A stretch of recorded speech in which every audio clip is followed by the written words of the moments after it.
Isang magandang umaga sa bawat isa sa inyo, mga mag-aaral ng ikapitong baitang. Nawa ay nasa mabuti kayong kalagayan kasama ng inyong mga mahal sa buhay at handa sa ating pag-aaral sa oras na ito.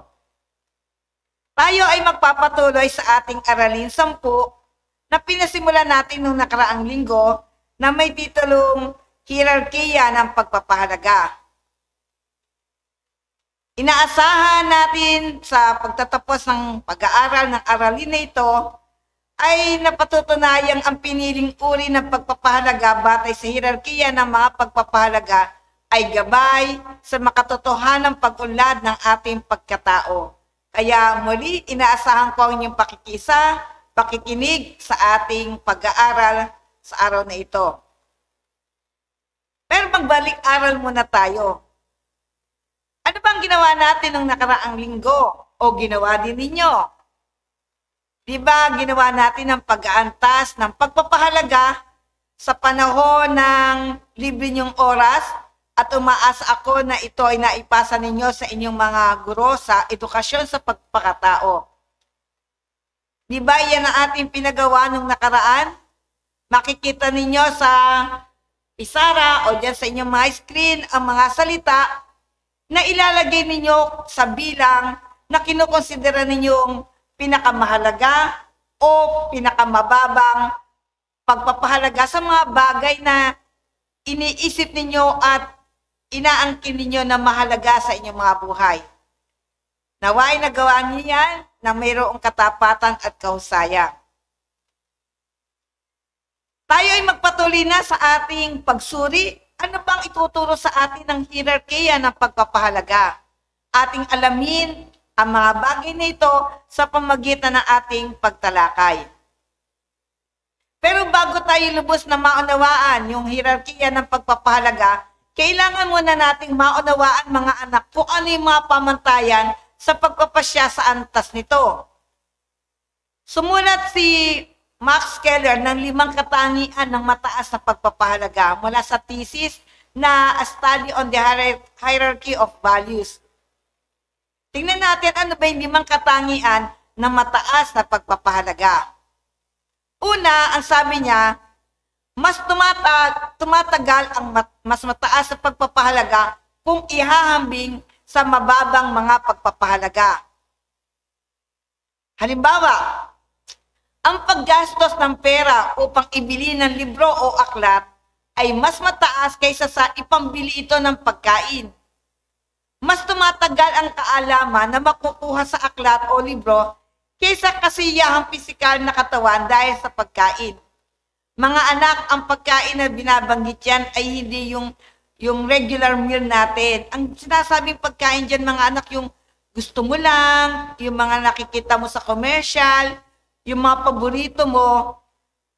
At ang pinag-aaralan natin dito mga anak, may pera kang hawak, pambili ng libro, at kung inay bibili mo ng libro o ng aklat, meron kang matututunan. Samantalang yung mga paborito mo lang pagkain, busog ka na nga, bibili ka pa ng kung ano-anong pagkain, kasiyahan lamang ang dulot ng sayo, kasiyahan pisikal. Pero ang pinapakita dito mga anak, ay yung mas tumatagal ang mataas na antas ng pagpapahalaga kung iyon ang pagpipiliin mo. Ibig sabihin, yung mga natututunan mo sa libro, magtatagal yan hanggang sa ikaw ay tumanda, samantalang yung mga pagkain mo lang na mga paborito mo at mga gusto mo lang, ilang araw yan, mawawala na rin yan sa iyong katawan. Kaya yun yung sinasabi ni Max Keller, ang pagpapahalaga ay nasa mataas na antas kung hindi ito kailanman mababago ng panahon. Kung ano yung natutunan mo nung elementarya ka na nabasa mo sa iyong libro, napakinggan mo sa iyong mga guro, iyon ay tataglayin mo hanggang sa iyong paglaki at pagtanda. Ikalawang katangian na binanggit ni Keller, mas mahirap mabawasan ang kalidad ng pagpapahalaga kahit pa dumarami ang nagtataglay nito. Mas mataas ang antas nito. Halimbawa, ang pagpapahalaga ng material na bagay ay lumiliit habang nahahati ito. Ngunit ang pagpapahalaga sa karunungan ay hindi nababawasan kahit pamahati ito o ipamahagi sa napakaraming tao. Lalo pa natin bigyan to ng halimbawa. Isipin natin meron tayong pagkain o pizza. Dala mo sa school. Tapos, mga kaklase mo, siyempre maghihingian yan. Yung dala mong pagkain, the more na nagbibigay ka sa mga kaklase mo, mas lumiliit yung napupunta sa'yo o lumiliit yung napaghahati-hatian. Yun ay sa material na bagay, sa pagkain, halimbawa. Pero, pagdating sa karunungan, ang sinasabi dito mga anak, kung ano yung talino mo, kung ano yung galing mo, pag ibinabahagi mo to sa kapwa mo, hindi yun nababawasan. Mas lumalawak pa. The more na sineshare mo yung talino mo sa mga kaklase mo, lalo pa itong dumarami. Mga anak, ang pagbabahagi ng inyong karunungan ay hindi sa panahon ng exam, hindi sa panahon ng periodical test. Ang sinasabi natin pamamahagi, halimbawa, meron kang kaklase na hindi masyadong maalam sa isang asignatura o sa isang subject, pwede mo siyang turuan, pwede mo siyang tutoran, i-share mo sa kanya yung nalalaman mo, at makikita mo, hindi lamang ikaw yung natututo, kundi yung kaklase mo, at pag binahagi pa niya yung sa ibang tao, natututo din. Maraming na natututo doon sa mga itinuro mo. Kaya napakahalaga na makita natin yung pagpapahalaga na pipiliin natin upang ito ay maibahagi natin sa ating kapwa. Ang sabi ni Keller, ang pagpapahalaga na nasa mataas na antas kung sa kabila ng pagsasalin-salin nito sa napakaraming henerasyon, nananatili pa rin ang quality o kalidad nito. Ikatlong katangian, mataas ang antas ng pagpapahalaga kung ito ay lumilikha ng iba pang mga pagpapahalaga. Ito ay nagiging batayan ng iba pang mga pagpapahalaga. Halimbawa, ang isang tao na nagtatrabaho sa ibang bansa na tinitiis ang lungkot, pangungulila at labis na pagod upang kumita ng sapat na salapi, ginagawa niya ito upang mapagtapos ang pag-aaral ng kanyang anak. Marahil iba sa inyo makaka-relate dito, may mga magulang kayo, ama, ina na nasa ibang bansa at nagtatrabaho doon upang kayo ay mabigyan ng magandang kinabukasan. Tinitiis nila yung kanilang lungkot, yung pananabik nila sa inyo dahil naiisip nila na mahalaga na kayo ay kanilang mapag-aral. Para kay Keller, ang sabi niya, mas mataas na pagpapahalaga ang magpagtapos ang kanyang anak sa pag-aaral kaysa sa kanyang pagsasakripisyo at pagod. Nakita natin, mahalagang kumita ng pera, mahalaga makapagtrabaho, pero mas nakita nila, mas mahalaga na makapagtapos kayo na kanilang mga anak. Sa kabila iyon na magpagsasakripisyo at pagod na kanilang nararanasan. Ikaapat, may likas na kaugnayan ng antas na pagpapahalaga at ang lalim ng kasiyahang nagdarama sa pagkamit nito. Sa madaling salita, mas malalim ang kasiyahan na darama sa pagkamit ng pagpapahalaga, mas mataas ang antas nito. Halimbawa, mas malalim ang kasiyahan ng pagsali sa isang prayer meeting kaysa sa paglalaro ng basketball. Maraming nararanasan, lalo na sa panahon ngayon, mas nararanasan nila na masaya sila sa pagsali sa mga cell group, prayer meeting, pagsali sa choir, kaysa yung paglalaro ng basketball kasi iba yung nararamdaman nilang kasiyahan. Panglima, ang isang pagpapahalaga ay nasa mataas na antas kung hindi ito nakabatay sa organismong nakararamdam nito. Isang halimbawa mga anak dito ay si Rosel Ambubuyog, ang kauna-unahang bulag na nag-aral sa Ateneo University na nakakuha ng pinakamataas na karangalan bilang summa cum laude sa kursong BS Mathematics. Sa kabila ng kanyang pagkabulag, sa kabila ng kanyang sitwasyon, hindi inalintana ni Rosel ang kanyang kalagayan. Mas nakita niya ang kahalagahan ng pag-aaral, ang kahalagahan na siya'y makapagtapos. Hindi naging hadlang kay Rosel na siya ay may kapansanan, na siya hindi nakakakita. Sinikap niya na magtagumpay sa kabila ng kanyang mga kakulangan, ng kanyang limitasyon, at naisip niya na bibigyan niya ng pagpapahalaga ang pag-aaral, ang pagtatapos, upang ang kanyang sarili ay mabigyan niya ng pagtatagumpay at patuloy siyang lumago bilang isang tao. Katulad nga niyan, hindi naging hadlang kanyang kapansanan. Tayo mga anak, marahil sa inyo, may mga kakilala kayo din na may mga kapansanan, pero nagpatuloy. Eh di lalo na siguro tayong buo ang ating katawan, buo ang ating pisikal. Magsikap na mag-aral, katulad ng halimbawa na ginawa ni Rosel at ng iba pa nating mga kakilala. Mula sa mga nabanggit na prinsipyo, nabuo ni Skelar ang hierarkiya ng pagpapahalaga. Tinawag niya ito na Ordo Amoris o Order of the Heart. Sinasabi ni Skelar, ang ganitong hierarkiya ng pagpapahalaga ay hindi ganap na mauunawaan lamang ng ating isip. Naniniwala siyang ang puso ng tao ay kayang magbigay ng kanyang sariling katwiran na maaaring hindi maunawaan ng isip. Ordo Amoris. Ngayon, magpatuloy tayo at tatalakayin na natin ang apat na hierarkiya ng pagpapahalaga na ibinahagi ni Max Keller. Una, pandamdam na mga pagpapahalaga o sensory values.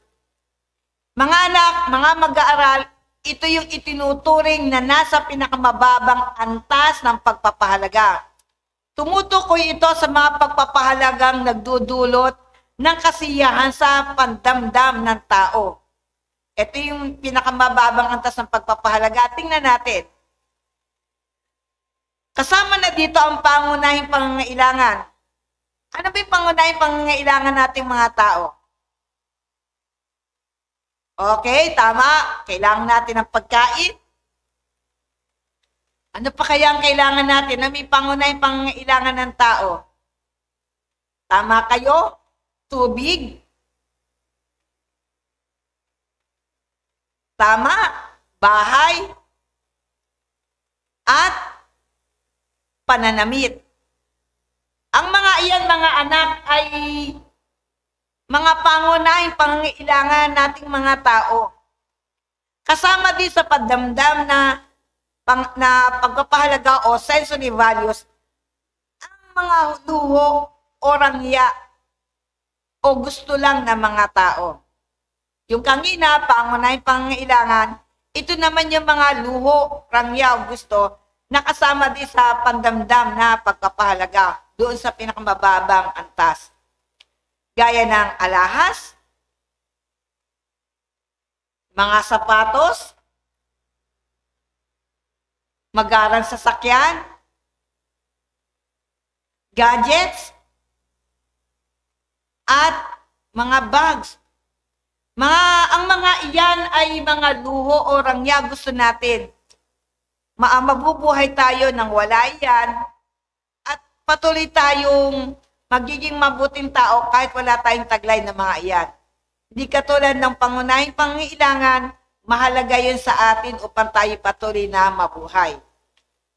Darako tayo ngayon sa ikalawang uri o hierarkiya ng pagpapahalaga, ang pambuhay na pagpapahalaga o vital values. Ito ay ang mga pagpapahalagang may kinalaman sa mabuting kalagayan ng buhay. Hindi lamang malusog tayo, kundi ito yung may kinalaman sa mabuti nating kalagayan bilang mga tao o well-being. Tingnan natin. Napakahalaga na maranasan natin at mabigyan ng pansin na tayo ay magkaroon ng sapat na tulog upang tayo maging malakas, tayo ay makakilos ng maayos, tayo ay patuloy na makaganap ng ating mga gawain. Pagkain ng masustansyang pagkain. upang tayo maranasan natin yung maayos na pangangatawan, sikapin natin na ang kinakain natin mga anak, lalo na kayo, ay mga masustansyang mga pagkain. Gayun din, pagkakaroon ng kausap, lalo na sa panahon natin na to na pandemya, napakahalaga na meron ka na pagbubuksan ng iyong kalooban, ng iyong takot, ng iyong mga gustong gawin. Kaya sikapin natin na tayo makahanap ng kausap, lalong higit. Kausapin natin ang ating mga magulang about miyembro ng pamilya dahil sila ang unang-unang kasama natin at nakakaunawa sa atin, sa ating mga kaibigan din, sa mga nakatatanda sa atin. At gayon din, ang paglalaan natin ng oras para sa ating pag-ehersisyo. Ikatlong hierarkiya ng pagpapahalaga, mga espiritual na pagpapahalaga o spiritual values. Ang spiritual values o spiritual na pagpapahalaga ay may tuturing na mas mataas ang pagpapahalaga nito kaysa sa dalawang unang nabanggit. Mas mataas siya sa pandamdam na pagpapahalaga at saka sa pambuhay na pagpapahalaga. Ang pagpapahalagang ito ay tumutukoy sa mga pagpapahalagang para sa kabutihan, hindi ng sarili, kundi ng mas nakararami. May tatlong uri ng pagpapahalagang ito ayon sa aklat ng Problems of the Sociology of Knowledge na isinulat ni Max Keller. Mga pagpapahalagang pangkagandahan, pagpapahalaga sa katarungan, pagpapahalaga sa ganap na pagkilala sa katotohanan. Iyan ay nakapaloob sa mga espiritual na pagpapahalaga na hindi lamang sarili natin ang iniisip natin, yung kabutihan natin, kundi ng ating mga kapwa. Ikaapat at huli, banal na pagpapahalaga o holy values. Ito ang pinakamataas sa lahat ng antas ng mga pagpapahalaga. Tumutukoy ito sa mga pagpapahalagang kailangan sa pagkamit ng tao ng kanyang kaganapan upang maging handa siya sa pagharap sa Diyos. Ang pagkilos tungo sa kabanalan. Mga anak, tingnan niyo, basahin natin, sabayan niyo ako sa pagbasa. Ang pagkilos tungo sa kabanalan, ang katuparan ng kaganapan, hindi lamang ng material na kalikasan ng tao, kundi maging ng kanyang espiritual na kalikasan. Yung ating pagpunta sa simbahan, kahit ng panahon ng pandemya, nagpapatuloy pa rin ng mga online worship service, yung ating pagbabasa ng Biblia, yung ating pananalangin, ay malaking bagay upang tayo ay lumakad sa gabay ng Diyos, sa kabanalan, sa tulong ng Diyos, nang sa gayon, yung kalapitan natin sa Diyos ay maranasan natin at magawa natin sa ating mga espiritual na pagpapahalaga. Mas lalo kang lumalapit sa Diyos, mas nakikita mo ang sarili mo na handa kang tumulong sa iyong kapwa dahil meron ka rin pagpapahalaga sa iyong kapwa-tao. Ang paghanap natin sa Diyos ay pinaghahandaan, kaya napakahalaga ang banal na pagpapahalaga o holy values sa pagdating ng panahon, handa tayo sa pagharap sa Diyos. Ayon kay Keller, ang moral na kilos ay nagaganap kung ang isang tao ay pumipili ng isang pagpapahalaga kapalit ng isa pang pagpapahalaga. Ang paghuhusga sa pagiging mabuti o masama ng kilos ng tao ay nakasalalay sa pagpili ng pahahalagahan. Sa mga gawaing matuturing ng sariling konsensya bilang mabuti, nakikita na mas pinipili ang mataas sa pagpapahalaga kaysa sa mababang pagpapahalaga o positibong pagpapahalaga kaysa sa negatibong pagpapahalaga. Sa kabilang banda, may tuturing na masama ang isang gawain kung mas piniling gawin ang mas mababa kaysa sa mataas na pagpapahalaga. o negatibong pagpapahalaga, pinili mo yung negatibong pagpapahalaga kaysa sa positibong pagpapahalaga. Tingnan natin ang mga binigay na halimbawa dyan. Lalo na sa inyong mga kabataan, di ba? Minsan curious kayo yung paninigarilyo. Sa mga kabataan na sumubok manigarilyo, sabi nila, ibang kasiyahan daw yung nararanasan nila at feeling nila, kabilang sila dun sa isang grupo, marami sila nagiging kaibigan. Yung kasiyahan nila, yun yung pinapahalagahan nila. Pero, di ba, higit dapat nating pahalagahan na magkaroon tayo ng malusog na pangangatawan? Dahil unang-una, ang templo, ang katawan natin, ang sinasabing templo ng Diyos. Kaya iniingatan natin to. Mahalagang may kaibigan ka, mahalagang bilong ka sa kanila. Pero mas makikita natin na pahalagahan natin, mas bibigyang pahalagahan natin ang pagkakaroon ng isang malusog at maayos na pangangatawan. Pangalawang halimbawa, mahalaga sa atin na magkaroon ng mataas na grade. Ayaw natin bumagsak, ayaw natin na mababa ang ating grado. Kung kaya't dumarating sa punto na ikaw ay nangongopya, nagpapakopya. Dahil ang pakiramdam mo, makakatulong ka sa iyong kapwa. Pero, hindi ba higit na mas mataas na antas ang pagpapahalaga kung paiiralin mo ang katapatan? Sabi kanina, mababang pagpapahalaga kung negatibong pagpapahalaga ang gagawin mo, kung masama ang iyong gagawin. Sa usapin ng katapatan, higit itong mataas na pagpapahalaga kaysa sa pagkakaroon ng isang grado dulot ng pagkokopyahan at pagpapakopya. Gayun din naman, isang halimbawa din ang binigay. Si Rona Mahilum. May 26 of 1996, isang sunog sa Negros Occidental ang nangyari. Si Rona, mahal niya ang kanyang sarili, pinapahalagahan niya ang kanyang sarili, ngunit mas binigyan niya ng mataas na pagpapahalaga ang kaligtasan ng kanyang mga kapatid na lalaki at babae. Isa-isa niyang nilabas ang kanyang mga kapatid mula sa nasusunog nilang bahay. At sa kabila ng kanyang pagkapaso, ng kanyang pagkasunog, patuloy pa rin niyang inaapula o pinapatay yung apoy sa pamagitan ng tubig na nagmumula doon sa isang balon.